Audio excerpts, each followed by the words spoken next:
bugun buyuk imperiyaga asos solgan. Guinness rekordlar kitobida qayd etilgan.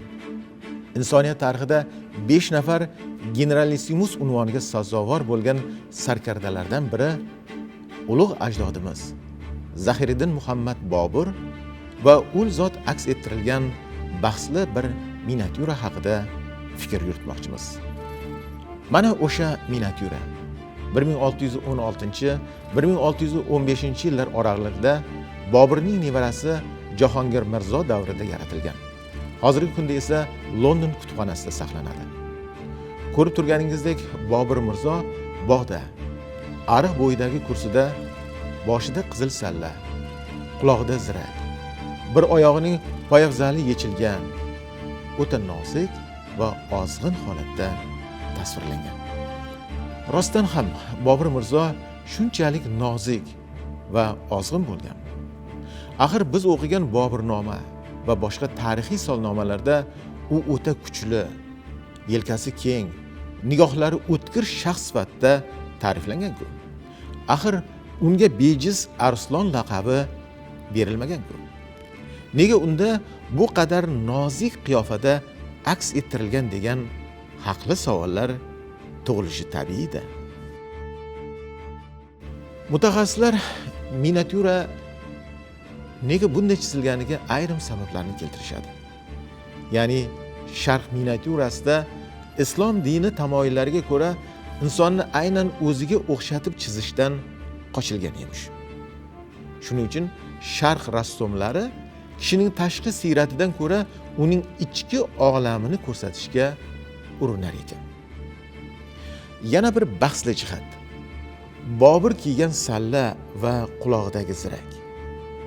Ko'pchilik buni Shia mazhabidagi qizilboshlar sallasi sifatida izohlashadi.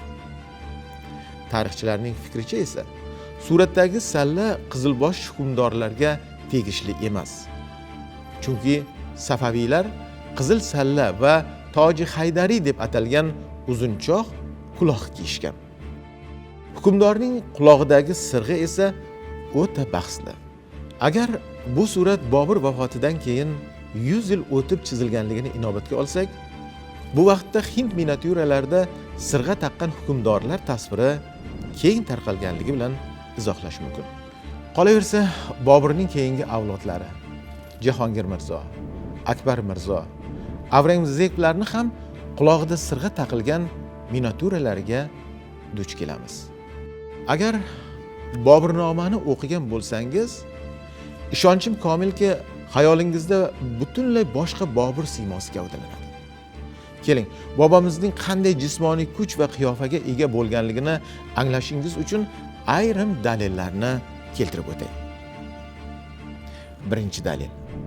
Bobur Mirzo ko'pincha 2 nafar tan soqchisini qo'ltiqqa olib, Agra qal'asi devorlari ustida yugurib mashq qilgani haqida ma'lumotlar keltiriladi.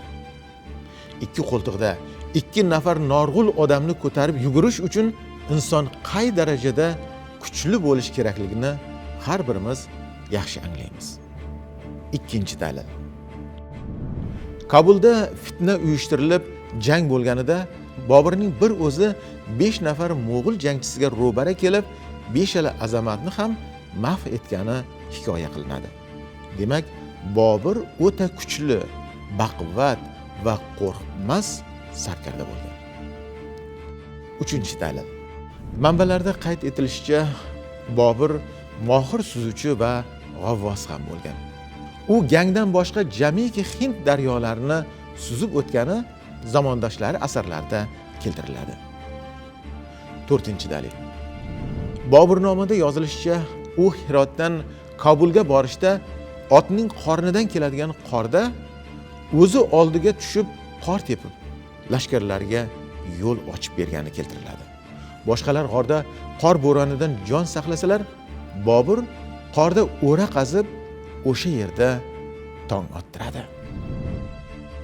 Ko'ngilga kechdi kim barcha el qorda va chopqunda, men issiq uyda va istirohat bilan. Unda barcha el tashvish bilan mashaqqatda, men bunda uyqu bilan farog'atda. Muruvvatdan yiroq va hamjihatlikdan nari ishdir. men ham har tashvish va mashaqqat bo'lsa ko'rayin, har nechuk el toqat qilib tursa turayin. Bir forsiy maqol bor: do'stlar bilan o'lim to'ydir degan. Ushbu ma'lumotlardan so'ng miniatyuradagi va hayotdagi Bobur Mirzoning naqadar bir-biridan farq qilishini anglagandirsiz-a? Mana shunaqa gaplar. Ha, aytgancha, yana qanday tarixiy shaxslarning siymosi va suratidagi tafovutlarni anglagansiz? Bu haqda izohlarda yozib qoldiring.